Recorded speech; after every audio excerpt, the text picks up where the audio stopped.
itu reaksi kimia? Apakah kita pernah temui reaksi kimia di kehidupan kita masing-masing? Nah, di sini saya akan menjelaskan pengertian reaksi kimia. Reaksi kimia adalah perubahan suatu zat yang diubah menjadi zat yang berbeda sehingga menghasilkan produk baru. Dalam singkatnya, reaksi kimia adalah proses perubahan zat untuk menghasilkan produk baru. Nah, mengenai perubahan kimia adalah salah satu perubahan yang terjadi pada bentuk dan ukuran zat yang kemudian menghasilkan zat baru.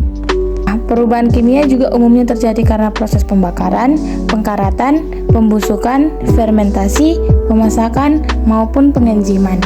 Ciri-ciri reaksi kimia ialah 1. Terjadi perubahan susunan molekul. Yang kedua, terjadi perubahan warna. Yang ketiga, menghasilkan zat baru. Yang keempat, terjadinya perubahan suhu. Yang kelima, terjadi pembentukan endapan. Yang keenam, terjadi pembentukan gas.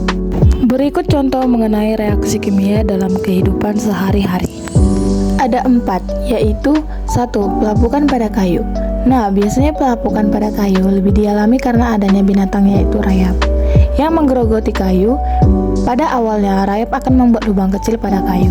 Kemudian lubang ini akan membuat keropos pada kayu karena tidak kuatnya kayu dalam menahan beban karena bagian dalamnya sudah berongga. Yang kedua, fermentasi pada tape. Begitu juga fermentasi pada tape ini juga sering kita temui di kehidupan kita sehari-hari. Fermentasi adalah proses alami ketika mikroorganisme seperti ragi dan bakteri mengubah karbohidrat seperti pati dan gula menjadi alkohol atau asam. Alkohol atau asam berperan sebagai pengawet alami dan menghasilkan rasa yang berbeda pada makanan fermentasi. Yang ketiga, pembusukan pada apel. Pada contoh kali ini yaitu pembusukan seperti judulnya, ini juga pernah kita temui di kehidupan sehari-hari kita. Reaksi yang satu ini terjadi karena zat yang terkandung mengalami reaksi oksidasi umumnya dengan udara atau dengan zat kimia yang terkandung di dalamnya sehingga menjadi basi ataupun busuk. Yang keempat, perkaratan pada rantai.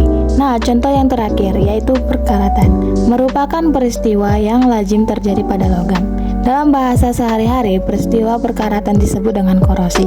Korosi atau karat adalah penurunan mutu material pada bahan logam akibat interaksi yang tidak menguntungkan dengan lingkungan.